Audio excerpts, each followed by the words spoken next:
You're very welcome to the Carlow Chamber Networking Lunch. We're delighted to be here. I have a fantastic panel with me and we'll be having a chat very shortly. We'll be joined also by Minister Simon Harris, and we're thrilled that he'll be talking to us for this networking lunch because the Minister has a lot on the agenda today. Plenty of prizes up for grabs as well. You might see behind me, I'm not sure if you can see this little guy.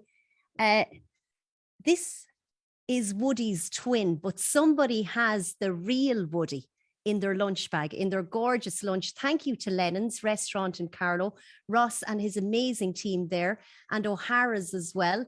Fantastic sponsors of our event here today. But if you've got Woody's twin, or Woody himself actually, in your bag, just have a look. And you might have a phone number in there as well, or a business card for my next guest, who is the amazing president of Carlow Chamber, Colin Duggan, who also happens to be the general manager of the Woodford Dolmen. And Colin, somebody's starting their day very well with a nice surprise from the Woodford Dolmen. Nolly Cunna to you. Thank you, Eva. Thank you. Good afternoon, ladies and gentlemen. Thank you for joining us today for our Christmas luncheon. Unfortunately, we find ourselves in this situation again, having a virtual Christmas lunch, but we will enjoy it and celebrate as we normally will every other year. We've traveled a long and winding road to get to this point in this COVID journey. And I suspect later today, we'll see another turn in that road again. We seem to take 2 steps forward and 1 step back. But the advent of vaccination and the development of treatments has taken us to the brink of breaking this cycle of an ever-changing virus. It's been such a challenging 20 months or so, but we've seen our businesses rise to the challenge, often in a very trying circumstance, but always with a desire and a commitment to stay going forward. When I reflect on the last year, it becomes clear to see how far you have actually come in this pandemic. It has without doubt resulted in a paradigm shift in how society looks at how many aspects of how we live and work. People are now open to new ideas, and there's been an acceleration to adapt quickly to new ways of doing things. We need to continue to capture this essence going forward by being brave in our decisions to effect change in the face of adversity. For example, our retail sector have embraced click and collect or developed an e-commerce element to their business. How numerous food and beverage businesses have developed new takeaway offerings, and now we're serving customers in a new outdoor space. Or indeed our manufacturing and service businesses that identified and pursued new market opportunities in response to consumer demand. We've all had to get comfortable with being uncomfortable, and people in policy need to encourage this evolution, to be open to new ways of doing things, despite the fact it will be contentious. Different stakeholders groups will often have divergent views. However, in order to deliver progress for our members and the community, collaboration is the key to reaching resolution. Even more importantly, in reaching points of action and change, interaction and disagreement are easy bedfellows. And we need to focus on collaboration to find agreement and resolution in order to maximize the opportunities afforded to us by the eventual recovery into a new post-COVID era. Carlow Chamber aims to position itself at the center of that collaboration effort, representing the interests of our varying strands of organizations, from the smallest SMEs to the largest multinationals, along with all the other private and public entities that make up the fabric of Carlow. Christmas traditionally is a time of celebration and reflection, and we do have a lot to celebrate in Carlow as a chamber and also as a county. Carlow IT will become part of the Technological University of the Southeast. The university already has begun to expand and has commenced works on the new science and administration blocks. We as a chamber are truly grateful for the perseverance of the team in the Carlow IT and for Minister Simon Harris's tenacity in driving through the university status. Our recovery will be dependent on working shoulder to shoulder to create a unique partnership with the university to advance our competitive edge, to get leaner, smarter, and a more creative workforce. Innovation and quality of learning will be the bedrock of Carlow's appeal to bring more domestic and international companies to set up in Carlow. So many companies in Carlow are expanding and thriving in precarious market conditions. I'm Delighted to say we find ourselves in a different space where ambitious, resilient companies have looked through the fog of COVID and seen those opportunities.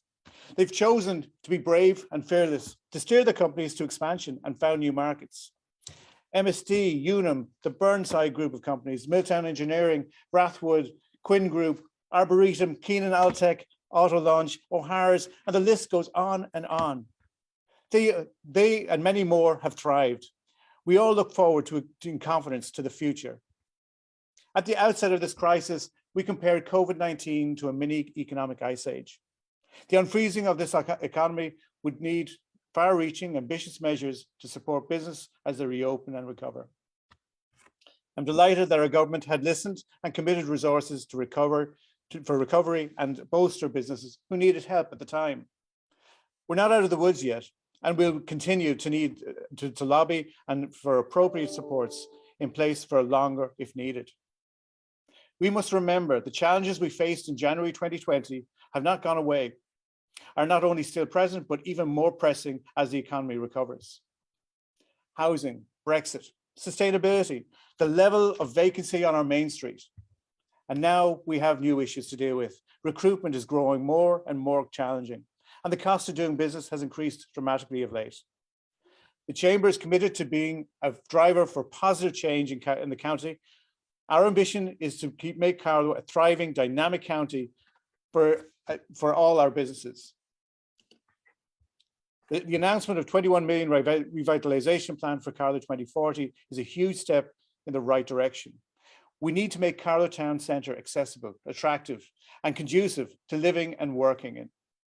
I'd like to express our deepest gratitude to Deputy General Bhraonain for her hard work getting the additional funding for Carlow 2040, and also for the additional €1 million she has secured for Carlow County Council. We must work collaboratively to keep the momentum of change up, to find solutions and not obstacles to our common future.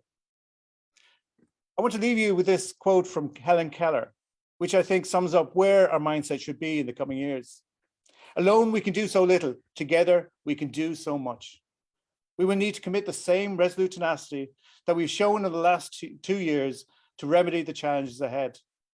As I sign off, I would like to take this opportunity to wish everyone a very happy Christmas and a prosperous COVID-free New Year. I'd like to introduce you to our County Mayor, Fintan Phelan, representing our sponsor this afternoon, Carlow County Council. We're truly grateful for the support they have given us throughout the pandemic. Fintan. Thank you, Colin, and I'm delighted to join you all here today as KCLR of Carlow County Council for your Chamber virtual networking lunch.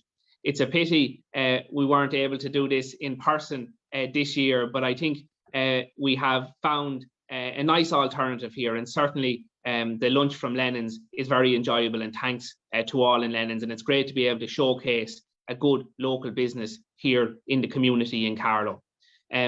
I want to welcome, I know Minister Harris is joining this call, and your President, Colin Duggan. And I want to start by saying it's great to be here, particularly amongst the business community here in our county. You are the engine of County Carlow. Let there be no doubt about that. You're the people that keep people employed in our county. You keep the motor ticking on our local economy, and you drive innovation. And that's seen no more than over the past 18 months with the onset of COVID, which has been a very challenging year and a half for businesses across our county. But despite that, you've constantly re-innovated, you've constantly reinvented yourselves.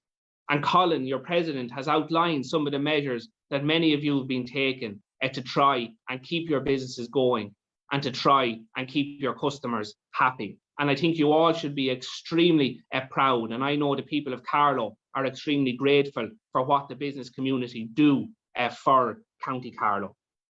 And I think it's vitally important that our council continues to support our local economy and continue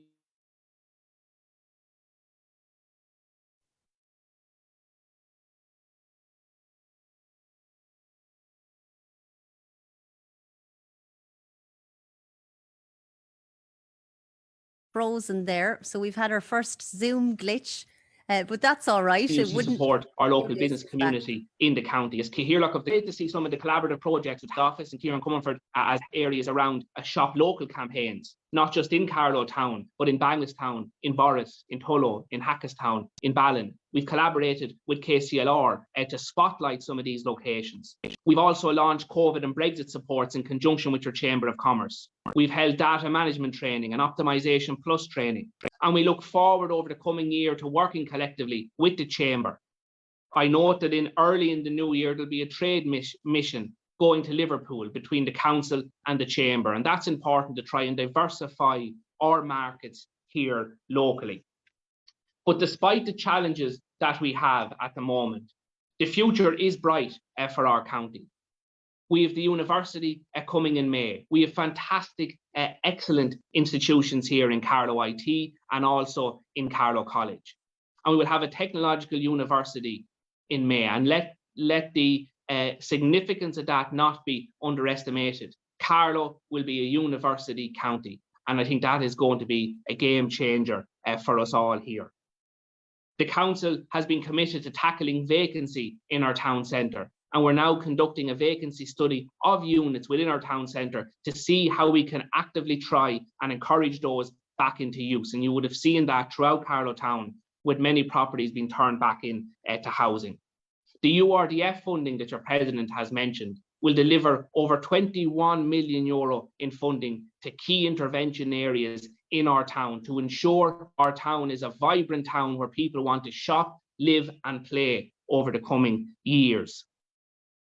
Finally, President, I would like to also acknowledge the work that is being done around enterprise hubs in our county, whether it be in remote working locations in Ballin, in Ballinkillen, or whether it be in the new enterprise centre in Banglastown that the council is working towards. The council is trying to ensure that we have the necessary in resources, buildings and supports in place that businesses can thrive in our county. So with that, I'd just like to wish you all a very happy Christmas. I'm delighted to join you all here today, and I'm looking forward to the discussion. Thank you very much, Fintan, for that. And before we introduced our Chamber President, Colin Duggan, and thanks for the lovely, inspiring words, Colin, we mentioned goodies. So if you want to come forward or indicate maybe on the chat, if you have an elf in your bag from Lennon's, because you could have won a €100 voucher from the Woodford Dolmen here this lunchtime. So isn't that nice? And just to have some fun as well, sure, we're going all out because we know it's virtual. So I want you to give it socks for Detail Menswear and send me or tweet me a picture of your socks. So you might be wearing Christmas socks, you might not, you might be embarrassed, who knows, but we'd love a selfie. Use the hashtag #LoveCarlow if you don't mind, and send us a snap. And you could be the proud owner of some very stylish socks because Detail Menswear have given us a €100 voucher and they do the amazing Happy Socks range. So a big shout out to Carl and Philip MacDonald doing a fantastic job. And thanks for the prizes for everybody joining us virtually. We know you've had a tough time. You've worked hard. We want you to enjoy the event. We'll be networking after the Minister joins us. So there'll be a chance to go into your breakout rooms and network after that. But let me introduce the panel. I'm delighted to be joined here at the Woodford Dolmen by some humans today. So it's nice that we're not all virtual, but just a few people with us. And thank you very much to our panel for coming along. And I might start by mentioning your names. You need little introduction, by the way. You're all very well known. Bobby Quinn, how are you today? Excellent, excellent. Great to have you with us. Did you think you were getting a jab on the way in the front door? I've got enough of them already. You've got them all now at this stage, I'm sure. And Shauna, Doyle, you're so welcome from Doyles Tarmacadam. How are you? Great, thanks. Yeah, thanks so much for having me today. And the crew at Doyles are busy. They're out today. Yeah, they're out tarmacking today, so I got away from that one, I'm happy to say. That's it. Everyone's getting the last minute jobs done before Christmas, aren't we? That's it, yeah. And James Keogh, lovely to have you with us from Rathwood. And it's an incredible story you have as well. All three of you, you're award winners, obviously, after the brilliant Carlow Business Awards that we celebrated recently. Great to get it now. And to be honest with you, for the staff, it was just You don't really think about these things sometimes, but when you go in the next morning, we had a lunch, not all together now, separately, for the staff afterwards in one of the restaurants we have, and it's it's the little wins that mean a lot, and it was great. It was really, really nice. So, thanks again for the the acknowledgement of it. It's brilliant, and to be honest with you, for my dad, it was great. I was absolutely delighted for him. I think it's meaningful for businesses, and I'm sure you noticed this as well, Shauna, that it makes such a difference to get that boost for morale when your staff work really hard, and just to get the recognition that you're doing something right, even though your customers, I'm sure, tell you that all the time, but something as big as a county recognition like this. Yeah, definitely. Like the day after, well, the couple of days after the awards, the congratulations we got from people that we wouldn't have even been aware, like known that they were aware of it. It was just amazing. And like that, the lads that work with us have worked with us for years. So they're like family. And where it is a family business, it really gave us all a great boost. It's a great end to 2021. And to the past 2 years, it's great to see and to have something to show that the hard work's paid off. That's it. It's just incredible. And Bobby, and I was kind of laughing with you on the way in because I see on the poster you're called Robert Quinn, but everybody in Carlow very affectionately refers to you as Bobby. And you've been adopted as a son of Carlow, despite your yellow belly roots in Wexford. Well, that's true. Yeah, I'm here for almost 50 years now. Yeah, Carlow's been very good to me. Yeah, and business is good. The building company are very busy at the moment. And as you mentioned earlier, Eimear, I suppose the biggest difficulty now is recruiting people and so on. But I'm sure that will settle down too in time. Well, it's great we have the minister with us later, because I know he's got his eye on apprenticeships, and finally they're starting to come under the spotlight. I'm sure you've known for many years, we have to encourage young people into great sectors like construction, because we need people to build houses. No matter how much I talk about house building on the radio or that the ministers discuss at cabinet level, we need people who can actually build these homes. Absolutely. Yeah, there's no question about that in all sectors, whether on the professional side or on the physical side, on sites, carpenters, plumbers, whatever. There's a demand for all of them, as there is in other sectors, in medicine and no matter the catering industries. Everybody are looking for more people, and this is all across Europe, I believe. Other than that, things are still busy. There's plenty of work out there. And we have been building more houses. I know sometimes, Bobby, perhaps rightly, we tend to dwell on, looking for more and holding people to account, people who are in power. But when you look at the stats over the last few years, it's rising, the number of houses we're building when we're talking about providing homes for people and social housing. Things seem to be improving on the way up in terms of construction of houses. Yeah, well, the policies are being put in place now at the moment, and hopefully that will give a good dividend to the people that are homeless or not, people, working people in decent jobs that could afford to pay a mortgage, but it's getting out of the reach of a lot of people. It's expensive for whatever reasons, between land costs and tradesmen and charges and so on.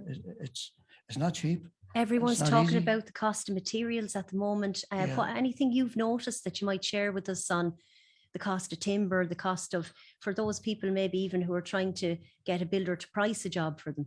Well, it's difficult to price it. It's difficult even for builders because they're unable to hold the prices from the suppliers. So that's causing problems in itself. And availability of labour is a lot of people left the industry. People of my vintage are retired, others emigrated, others left the industry altogether and went to other sectors. So it has left a void, and as you mentioned about apprenticeships, it's crying out for it, for young people to, and there's always a good future in construction. There's plenty of work there. There'll always be a need for new houses, for commercial work, or restoration. It's never ending. Will we be able to grow our own and see people rise through the ranks, Bobby? Will we be able to attract enough young people and get them the right skills? Because we'll have major retrofitting projects ahead of us when we're looking at climate change and, bringing homes up to spec. Well, that's the challenge, and it does take time. You know, from the time a young boy or girl enters an apprenticeship, you're looking at 5 years at least, and they're only qualified at that stage, so they still need experience. So it cannot happen fast enough to satisfy the industry and the demands that are out there. Right. And back to your Lifetime Achievement Award, Bobby, that's incredible, you know, to be given an award like that. And sometimes I think you go under the radar almost, considering your achievements are so successful in terms of Merck Sharp and Dome, the building there, and how many people are employed there now. But you would have worked on that construction project, and there's ongoing developments there as well. You've had many achievements. Have people stopped you, you know, when you're in Tesco in Fairgreen now, is everyone stopping you for a chat and more aware maybe of the work that you do? Well, you do what you do, I suppose, and looking back at it, if there was something to be done and you felt you could give a hand out or help in some way, there's great satisfaction if you can make something happen and make a success of it. So yes, I was first of all, I was humbled and very grateful, but also even more surprised to be given the Lifetime Achievement Award. And I got tremendous amount of phone calls and texts and cards, really nice cards from people that are not even well themselves with their health and all, found the time to put pen to paper and to congratulate me on it. So I'm humbled with all of that, to be honest. People are very good. And will you have family helping you out at all, Bobby? Any sign of you slowing down or taking any kind of a break? I remember going for the checkup when I was 40, and the consultant suggested that I should start to slow down. I was actually winding up at the time, not slowing down. But no, I'm involved with a fit out of another building down at the waterfront at the moment. One of them is fully occupied now, and we're fitting out the other one. So there's plenty of space for young emerging businesses, or indeed established ones. So that's keeping me busy at the moment for the next 5 or 6 months. Fantastic. Are you feeling positive? So, you know, are there good signs in the economy? We see the exchequer figures and that. Are things, despite all the challenges, despite the dark clouds, and we're all aware of what's looming with NEFIT, and the government are going to have very important discussions at the cabinet table today on restrictions. Would you have a sunny outlook about what's coming in the next 5 years? Well, there are certainly challenges out there, and we don't really know the economic effect of the cost of COVID. I'm sure it's mega, but at the same time, there's no alternative to being positive. There really isn't. You have to think that the glass is 3/4 full or whatever. And no, I'd still be confident, because our exports are still very strong. You know, both pharmaceutical and IT, agricultural exports. So there's loads of small companies, SMEs and so on, all keep putting their shoulder to the wheel, and you know, you have to almost forget what you hear and what you read, and try and get on with your own business and do whatever's necessary. That's it. And I think you can't beat the experience on the ground, Shauna. So you're probably hearing from ordinary people, do they have spare cash? They've saved a lot during COVID, and they might be focusing on jobs at home and having the house. Why is it that we all need to get everything done before Christmas? Oh, I know. It's always the way. We do find that, like, people, sure, I think everyone's invested in their homes in this time. And thankfully, it's done us a favor, because in a way, people haven't been able to travel, you know, they haven't been able to be out spending their money like they normally would. So they are investing in their homes and their driveways, and we are thankfully busy because of it. But like Bobby was saying, staff is just a massive issue. Really? Yeah. So the recruitment of staff, and especially maybe staff that traditionally might have gone straight into you after the leaving cert. Do you see that anymore? Not really, no. I don't think schools kind of promote that sort of work enough or encourage it enough. Over the years, we would have always had lads that would come straight from school and stick with us, but it just doesn't happen now. Everyone goes on to college, which is amazing, obviously, but it's just not encouraged to get into the kind of work that we do. And a lot of people you know, the reality is a lot of them drop out of college too, because that academic experience is not for everybody. Some people will find they'll get a very fulfilling and a very financially rewarding career as well by going in a different direction. Yeah, totally. Yeah, it doesn't always pan out the way you think it will. But at work like this, it's always going to be needed, and we will always need staff, which again, we just can't get. It's a very big issue. I think we should let some of your story out there in case anybody doesn't know, because you have had an incredible transition. Yeah. So you didn't start out in the Tarmacadam business, even though you probably did. It was always there in the background with your family. Yeah. But what direction did you go in after school? So I trained to become a beautician after school, and I worked as a beauty therapist for about 7 years. And then I had my first little boy and didn't really have a job to go back to after maternity leave, and got involved with the family business then. So I have been working out on site since then for the past, say, 5 years. Right, makeup and Tarmacadam. So, yeah. Any similarities there with smoothing out all the Well, holes? I say I can make anything look good. Good woman. So aesthetics are definitely your thing if anyone's looking for a new driveway. Yeah, good before and after. I can provide it. Yeah. Fantastic. So, You've used social media a lot as well. You know, your Instagram page, the Tarmacadam Mammy, yeah. as you call yourself, and just being real with people about what you do. Yeah. So like I went to St. Leo's here in Carlow, and there would never have been a mention of doing any sort of apprenticeship or construction work or anything like that. It just was not a topic of conversation. So I set up this page just back in the summer just to try and show that girls can do it too.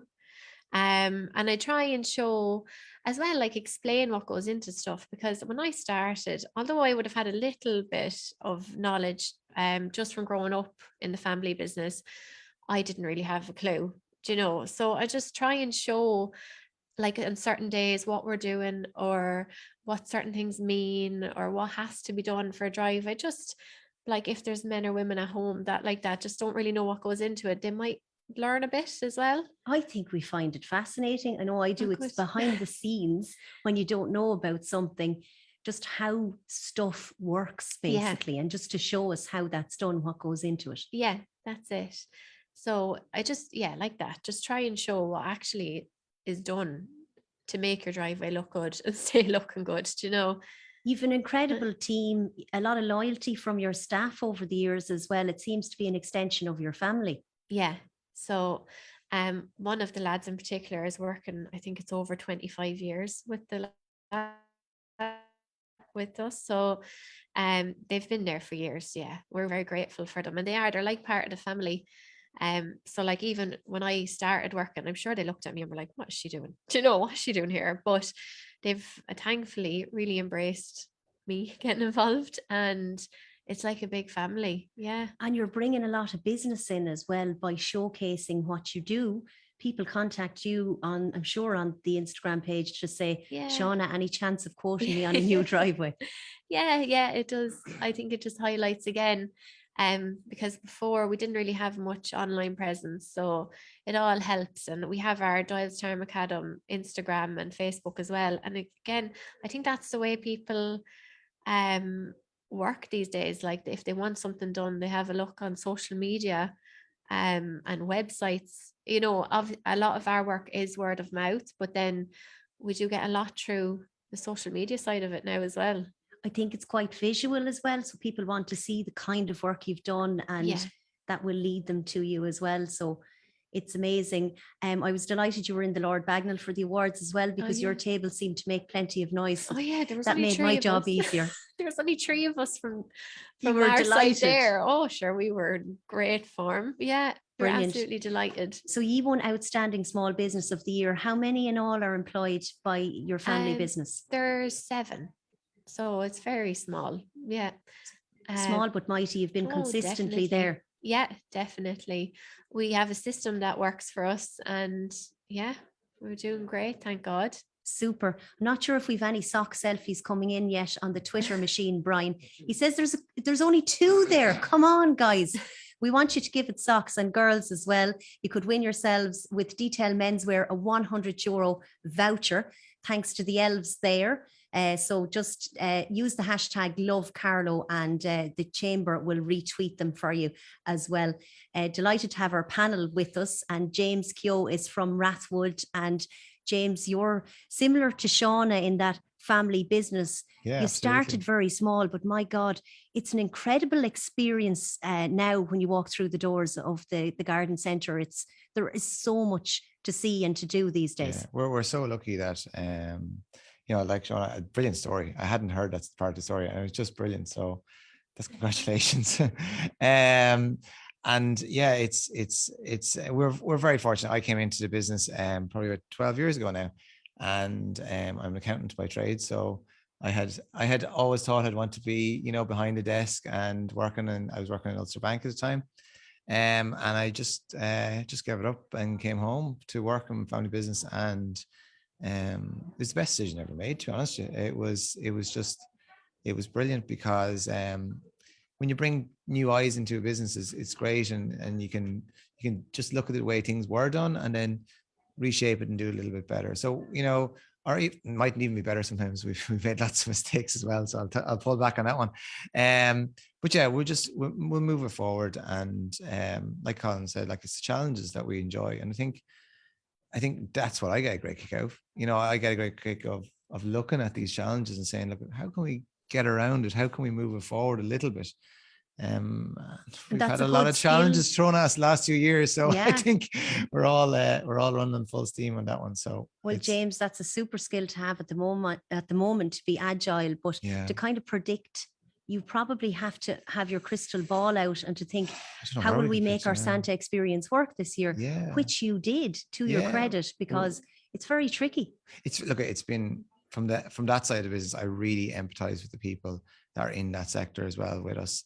You know, we had Stuart and Spotlight come in, but the pandemic has brought its good and bad as well for us, because, like, if you look at you know, hiring staff, that has been a huge problem for us in the events. It's casual labor, it's hard to get. So we said, look, do you know what we'll do? We'll reach out to some of the big pantomime companies. Let's get them down here in Carlow. Let's get them in our format and work with them. You know, now we have 2 years on a 600-seater venue in County Carlow. You know, today, I know we can't have 600 people, but it's there now. We've done it. And I think for the future, it's going to be a great venue for us. But by working with these people like Fawcett Circus, like Spotlight, it's kind of brought the whole thing forward collectively, working together. I think that's what it's about for us in Rathwood.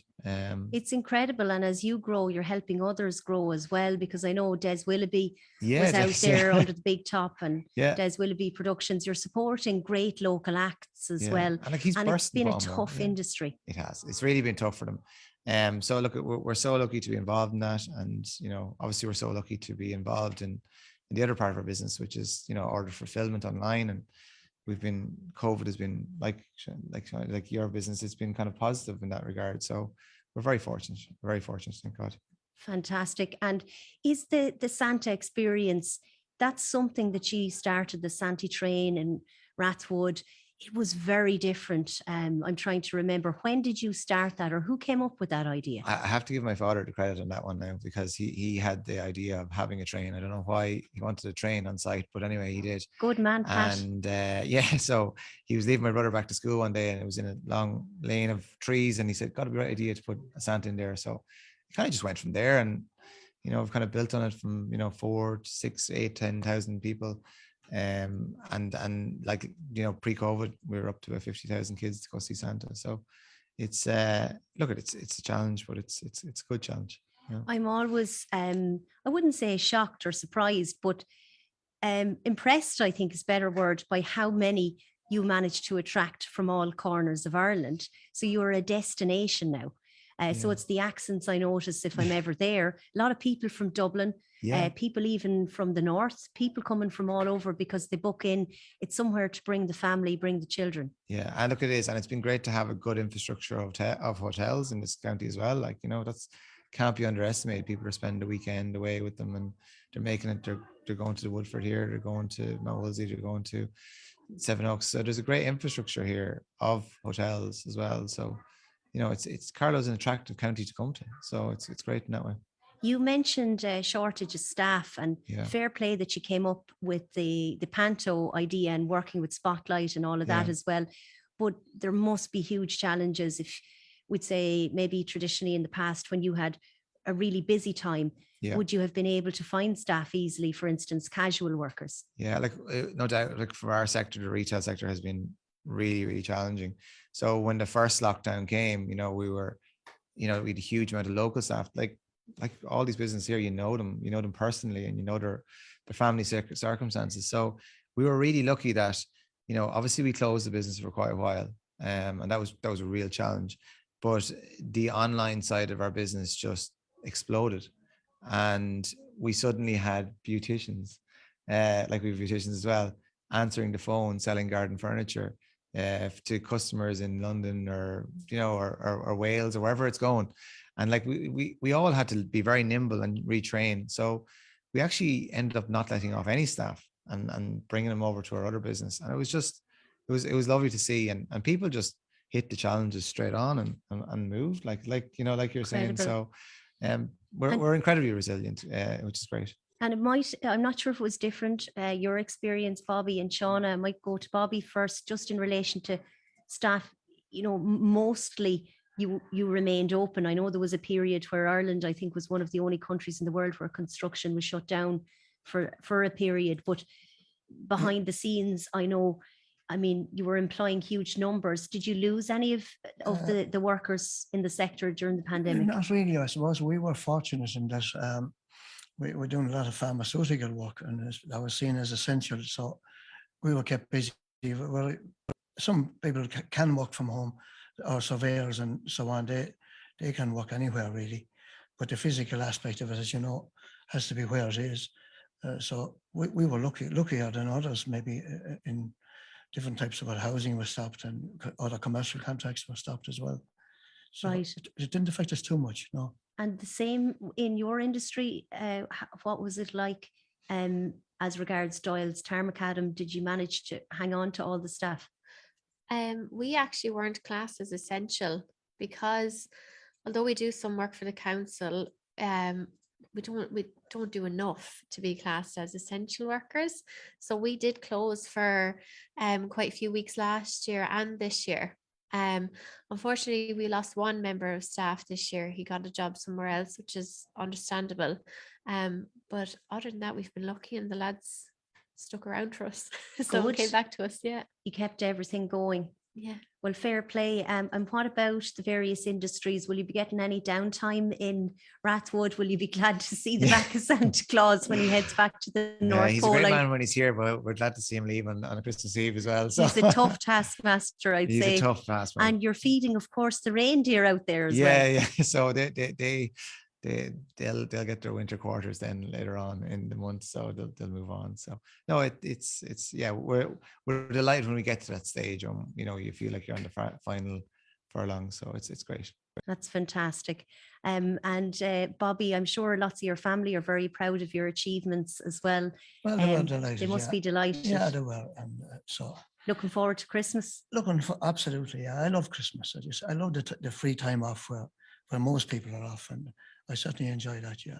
Okay. And, how do you think the mood is of people, Shauna, at the moment? I know we're coming up to the time where we'll be linking with Minister Simon Harris, and I think it was a tough morning for people waking up if they woke up and switched the news on this morning. Yeah, sure, everything's so up in the air, isn't it still? I just think this time of year, it's best to stay positive, but I think everyone's just not sure what's ahead of us, really. That's it, but we'll have to carry on regardless, James, no matter what it throws at us next. And who knows, I know, you know, the pubs will be concerned about the 5 o'clock closing time that's been mentioned in the restaurants. It's you know, how do you retain staff? How do you make it work financially? In some cases, it just doesn't work financially. You know, if you're opening a pub at 1 o'clock and it's closed at 5 o'clock and you're asking staff to come in and do 4 hours work, and I know from our own restaurant, it's going to be really challenging, because even though it's closed at 5 o'clock, people have a moral conscience at the moment about should they go out or not go out. And this is what we're hearing on the phones every day. Should I go to Santa? Should I not go to Santa? And what we've said to people is, come if you're comfortable. We have as much restrictions as we can put in place and above and beyond, but only come if you're comfortable. And I think that moral compass thing at the moment is very much playing on people's minds, and we see it coming through in the phone calls. Like I think we took 600 calls yesterday in the call center. So just with people asking, what's happened, can I come, what happens, it's that clarity that they're looking for. And I can totally, like, I have 3 small boys, and my wife's pregnant at the moment, so it's that you do worry about it, and that's only natural. So I guess I can see why people are worried, and it's been I think everyone is at a different level. Yeah. Maybe everyone's a little anxious, but some maybe more than Yeah. others, depending on where you're at. So we're all trying to be kind of patient with each Yeah. other.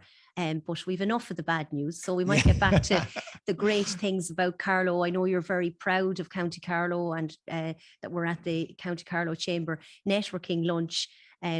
Some of the nice places to visit, or shops or restaurants. We're spoiled really as a county when we're mentioning experiences like Rathwood, for instance, or wherever, Bobby, in the county. We're small, but we're definitely punching. We are punching above our weight, I suppose, yeah. And it's lovely to hear what James was saying there earlier about attracting people from Dublin.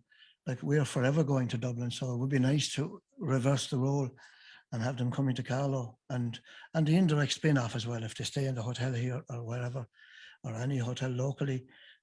There's so many beneficiaries to action, or any new business, or anything that's doing okay and attracting people. There's so many people can benefit from that. That's what I like about any new enterprise. That's it. It's great to have the traffic coming in the other direction towards us. It is, yeah. And hopefully that can grow.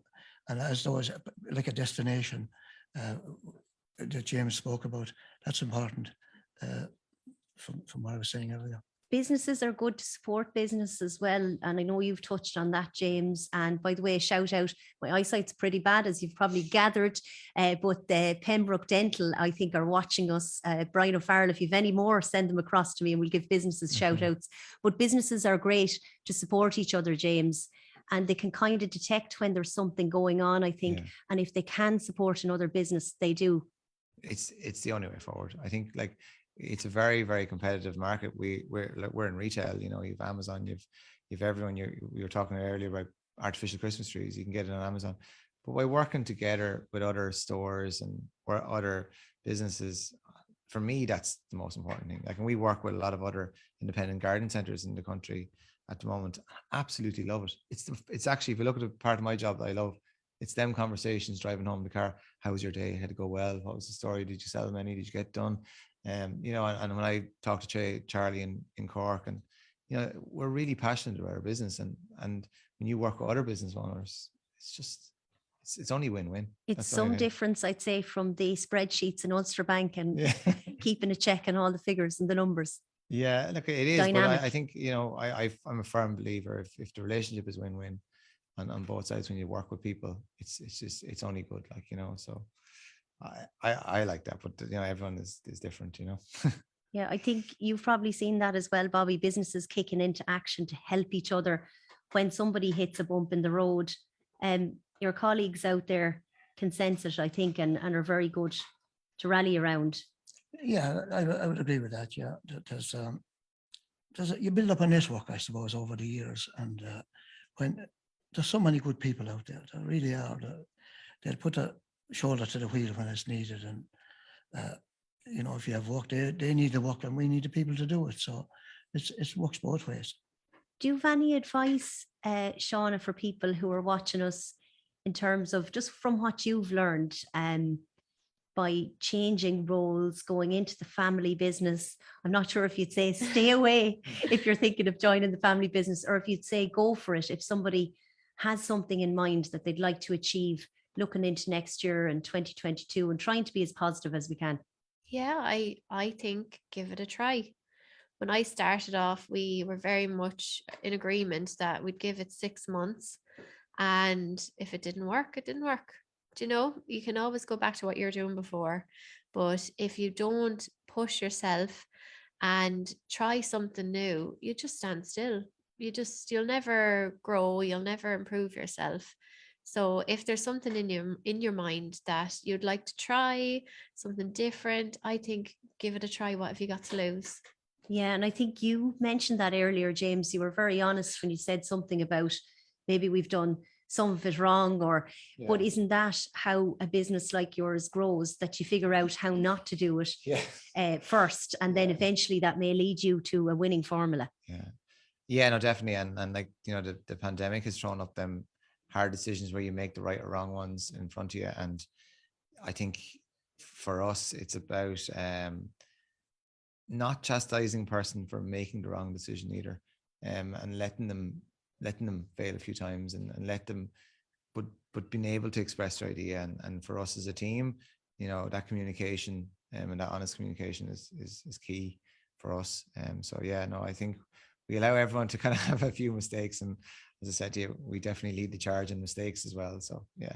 You're a great panel, keeping everything going while Minister Harris is a little bit late. So thanks for the chats. He's going to be along very, very shortly with us, but I think we all appreciate it's kind of a big day today for him. And I might ask you as well then, Bobby, if you don't mind, something similar.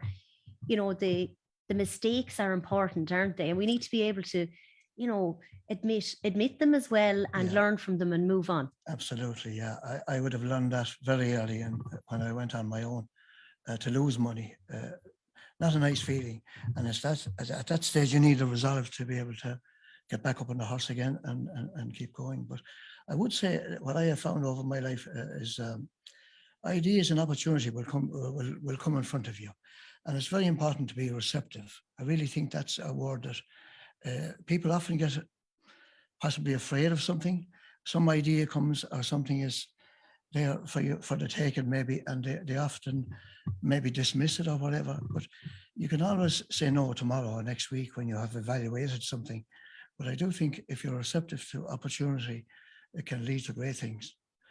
That would be my experience.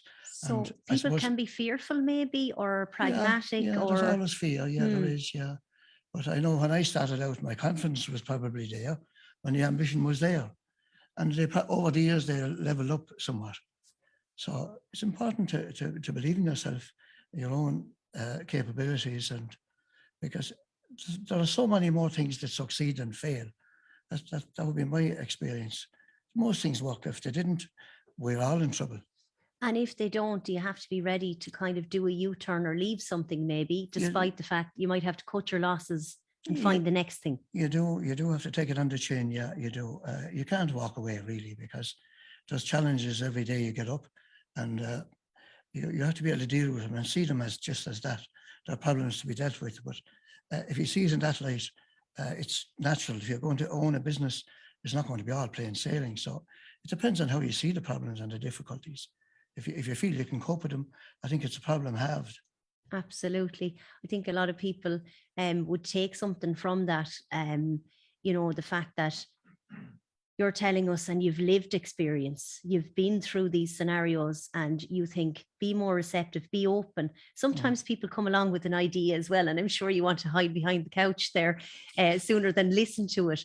But yet, I'm sure you're receptive, because you never know when the next opportunity is coming. Correct, yeah. I've seen plenty of examples of things that if you give them the chance, it's like sowing a seed, and give it a chance to grow, and you'll be surprised. And even if the difficulties, you'll find ways around them, or you'll meet somebody or talk to somebody, and you go on from there. Because at a young age, you don't really have experience, but hopefully you'll have enough common sense to make the right call on something and make a success of it.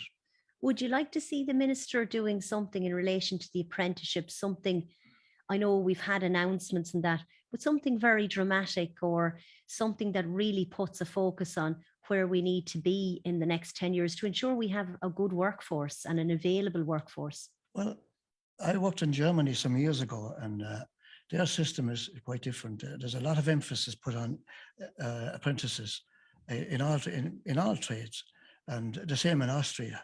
And they've never lost that. So, but I suppose our industry traditionally has been where contractors would have had direct people, and that changed back in the 70s and 80s to subcontracting. So it was really left to the subcontractor. And if construction was going through a bad time, builders were collapsing and they were causing a lot of difficulties for the subcontractors. So to answer your question, yeah, there needs to be some incentive or some scheme whereby there would be a lot more people brought into the industry, a lot of young people, boys and girls. And I suppose even in the last few years, without the foreign people coming in, we would have had a lot of difficulty. And a lot of these are very good and very skilled. So they were welcome. And I think we might continue to rely on our foreign workers as well, coming, especially from EU countries, where there is a need. There's obviously a recruitment crisis at the moment. There is, yeah. And people have been headhunted left, right and centre. And the lads have spoken about here already. It's just, it's a free-for-all to try and hold the staff you have. Now, I know there's a certain amount of loyalty, and without that, we'd be in bigger trouble. That's it. And people like to stay local if they can, James. I'm not sure if you've ever been on the commuter belt, but it's a tough life for people. There's a lot of benefits to having a job on your doorstep. Now, I know sometimes the companies we've based in Carlow, they mightn't attract the same salaries as maybe a multinational based in Dublin. However, the quality of life is incredible. Superb, yeah, absolutely. And we've actually, as a company, we benefit from that. You know, over COVID, that great resignation, as they call it, you know, we've gotten some really good people that work in Newton. So we're lucky in that way. But I would just like to, Bobby's words there on the apprenticeship, like I've 3 small lads, and I'd love to see them in the construction centre. You know, I just think they just need to refocus the way in which we put it, you know, apprentice versus university. I see them as one, because it's a specialist. Like, Bobby's business is a specialist business. And most apprentices go to college these days as well. Exactly, and they go to college. So I just think they need to re-emphasize that, because it's a fantastic career. You know, if you think of Seamus Byrne Electrical there, you know, look at the jobs that they're taking on, how professional they are, you know, data centers, you know, like that's what I'd love to see my lads getting into, you know, and I think the apprenticeship thing just needs to be more to the fore. And, you know, they're the kind of jobs in the future, because a lot of the techie jobs, you know, they'll all be automated in time. But, you know, the real skillful jobs will be in apprenticeships in the future. That's my thinking. Do you think people are afraid to get their hands dirty these days? Shauna, do you see that in some of the young people that come in on their work experience, or have you noticed it? Are they all looking for clean jobs, desk jobs? 100%. Yeah, they all want to work in an office behind a desk. Like, it's just crazy, because even if we have young lads that come in, say, want a summer job, they come in gleaming, like their clothes are perfectly clean. If they get dirty, they're like not happy about it. And it's I don't know what it is. It's just a different mindset, maybe. We hear that, and I don't want to batter an entire generation now and label them as snowflakes. But do you see that as well, Bobby? Are they afraid to get the clothes dirty? Yeah, people go to college for 3 years to do whatever degree course they do. Maybe they feel they would do something more clerical, or whatever is the word. I could give you a case study of my nephew is in landscaping, and he does the hard and soft landscaping. But he was invited into a school in Wexford to give a talk in relation to career guidance, and he set up his stall for the evening, and he had nobody for the whole night. Right. Nobody came near him, and he has a very nice business. He's a hard worker, but he has tons of work. And I tell you, landscaping, as we know, is a booming area. Yeah, he's doing very well. But as Shauna said, they don't want to dirty their hands. I suppose you are right, to some degree, maybe out in the weather as well. So maybe they're not as hardy as they used to be. I don't know. That's it. Well, we're going to have to get them interested in it again. So maybe Minister Harrison will have an idea for us later on. I'm not sure, Brian, if you want to work into some breakout rooms, maybe, because We have the minister will be with us at 2:30. So we'll have 8 minutes for people to network now. Thank you so much to our incredible panel. You kept everything going for us here today, and great to talk to you. Lovely to have you with us, Bobby Quinn. Continued success. Thank you, Eimear. Thank you very much. It's a brilliant story you have, and the same Shauna Doyle from Doyle's Tarmacadam, and congrats on the Outstanding Small Business of the Year award. And thank you so much, James, as well, and your team at Rathwood, Outstanding Business of the Year. So it's just remarkable, your story. And a big thank you to all of you for joining us. And we'll be back with the minister in about 8 minutes or so. We'll see how we go.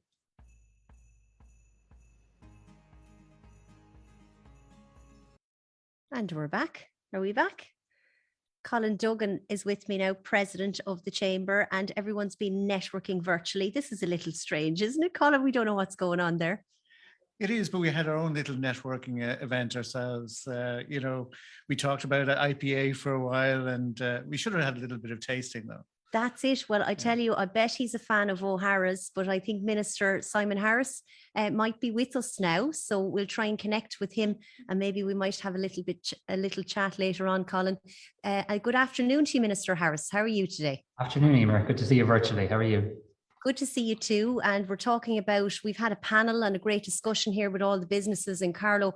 And one of the topics of conversation, you won't be surprised, apart from what you're discussing at the cabinet meeting today, a lot of talk about apprenticeships and the need to encourage young people and to get them into these, you know, good jobs where they get their hands dirty.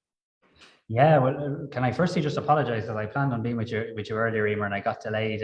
It's a busier day in Dublin than I think many of us were expecting to have, but really grateful for the invite to be with Carlow Chamber, and delighted to hear you were talking about apprenticeships. We've been putting a huge focus on this over the last while, because I think it's key, actually. I think it's key for beginning to broaden the conversation with young people in schools about their option after schools.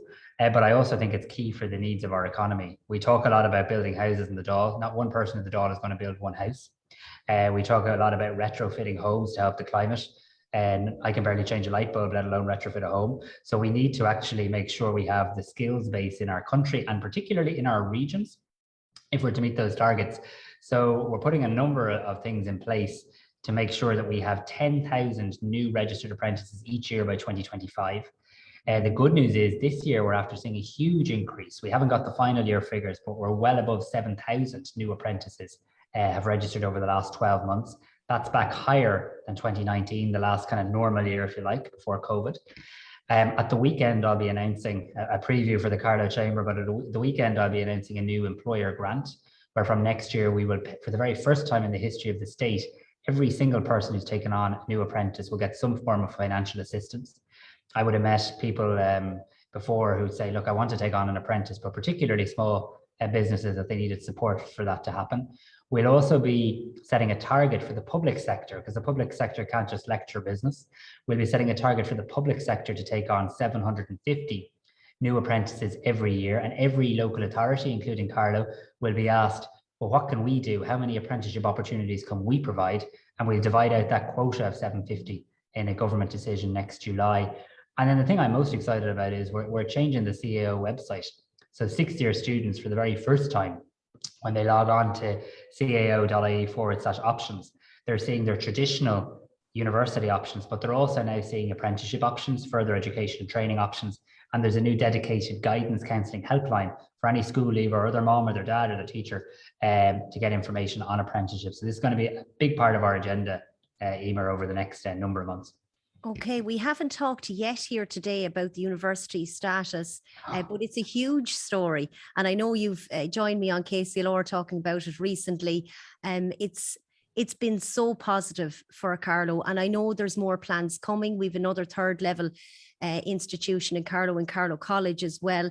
So I'm sure in terms of apprenticeships, you know, there may be something in the pipeline there and opportunities for young people coming up. Yeah, look, I want to... I really wanted, I think we were originally hoping to be all together in person today, and now we can't be, but we're virtually here. I really wanted to be with Carlow Chamber today, because in all the difficult challenges that are going on in our country and in our world, there is very, very exciting news for the Southeast region and for Carlow from next May. I mean, from 2022, Carlow is a university town and a university county. IT Carlow officially gets dissolved and becomes part of a new technological university for the Southeast. That means everything from, an undergraduate right up to a PhD can be carried out in Carlow. It means more research, but also I think it means we know that, ITs aren't recognized, there's not great lingo internationally to be trying to explain what an institute of technology is. A university is a brand that people know around the world. So I believe in terms of access to education in the regions, it's going to be crucial. But I think it's also going to be crucial for foreign direct investment, for regional development, for supporting rural and provincial Ireland. The idea that a young man or woman can now stay in Carlow and get a university education, or indeed in Kilkenny or Waterford or Wexford, and this idea that all roads must lead to Dublin, is a concept that we really, really need to challenge. So Carlow 2022 becomes a university county, and the Southeast for the very first time will have a university, which I think can be transformational. I better mention Carlow College because I see my friend Deputy Bhraonain O'Connor on the call, and I think Deputy McGuinness is on the call too. And I mean, we're very, very, very eager that Carlow College also play a role in that new technological university. And we've recently just helped them appoint an expert to see how they can navigate their way and what contribution they can make. But I was really overwhelmed when I visited the campus recently just to see the scale in terms of land and space and the beautiful old facilities and the new developments. So I think Carlow College will have a bright future too. But this is a very, very, I don't think we can overstate the significance, Eimear, of the technological university for the Southeast. And really what I would say to the chamber members and businesses is, whilst the government can grant a technological university, and we've done that, it's really up to the region now to harness it, to own it, to decide what you want from it. What do you want Carlow, what do you want the Southeast to be the best in the country at, amongst the best in the world at? What do you want Carlow and the Southeast to be renowned for? What are the job needs and the skills needs of employers in Carlow? And how do you make sure that this new technological university works for you in making sure that it provides the pipeline of graduates and the talent that you require? And then back to our apprenticeship conversation, how do we make sure we knit together the work of further education and training, the colleges of further education, the ETB, with the work of the university in terms of the full spectrum of education opportunities? So huge, huge chances for the Southeast here in 2022. Carlow County Council are on the call as well, and I know that they've provided supports, especially through the local enterprise office, huge supports, Minister, to all the businesses that are on this call now. Many of them, they've helped them financially to get their businesses online, for instance, and it's made the difference between them being able to trade in a pandemic and not. It's great when we get an opportunity to get access to people like you. We hope that you're making the case known for Carlow that we get properly funded through central government, because we know for a number of years that we haven't maybe getting quite the fair share of the pie. Yeah, well, I was a former TD for a part of Carlow. So I originally represented Wicklow and East Carlow until Carlow was reunified in the last general election. And that was the right decision, I think, in terms of Carlow, all of County Carlow being able to have one voice in the Oireachtas, I think, rather than being a bit of Wicklow and a bit of Kilkenny. So I think that was a strength that I think will stand to the county. But certainly I will do that. Certainly I do that. And I think, I hope the fact that we're investing so much now in education in the regions is a sign of that. I mean, the reason we're locating technological universities in the region and challenging that old, outdated view that university education is something you get in the big cities alone is because we genuinely believe in the power of the regions economically and socially. If you look at a big challenge around housing, I mean, one of the ways you actually begin to help address the housing challenge is by making sure that people can live and work and get educated in more places across our country, rather than concentrating everybody in small parts of Ireland. So certainly I'll continue to make the case, but I must say, I know your Oireachtas members in Carlow and Kilkenny across the political spectrum very vociferously make the case as well. It's good that you've good time for our public reps. That's important, so that we put the best case forward always. I know you famously once told me that chicken goujons wouldn't save you from COVID if you were in a bar. We have restaurants and bars on the call as well. And I think many of them will be keeping their fingers and their toes crossed. Very negative headlines for them this morning with that NPHET official advice on the 5 o'clock closure and very important meetings going on behind the scenes now, Minister. Can you offer them any reassurance?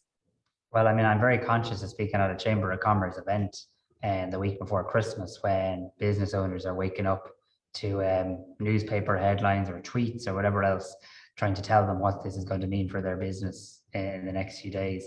Being truthful, at whatever time we're at now, 25 to 3, I've yet to be briefed on any of this. We're going to have a cabinet meeting later this afternoon, probably this evening at this stage, and then we'll provide the official information. All I can say is this: whatever supports need to be put in place to continue to help business at a really difficult time, we won't be found wanting. I hope through all the challenges of COVID that we've shown good faith in that regard. I'm sure we haven't gotten everything right, but that we have tried to put supports in place to help businesses kind of keep the show on the road and to get through very, very difficult periods. But I'm really conscious that it's an extremely anxious time for people. I also think, though, and I do want to say this, I think we've come a long way since I first started talking to the people of this country about COVID in March 2020. And, you know, we now have vaccinations, we have a booster program. We saw 51,000 people boosted yesterday. We don't know everything about this new variant, and that's the worrying thing, but we do know that the vaccines, and particularly the booster, are proving really effective against severe illness. So the challenge over the next number of weeks is going to be, while we're likely to see very high numbers of cases, can we prevent those numbers becoming very high numbers of sick people in hospitals? And the jury, it seems to be somewhat out on that, but that has to be the absolute aim, getting jabs into arms as quickly as possible. But I really think 2022 has to be the year we learn to live alongside this virus. It's not going to disappear. It's not going to just go away.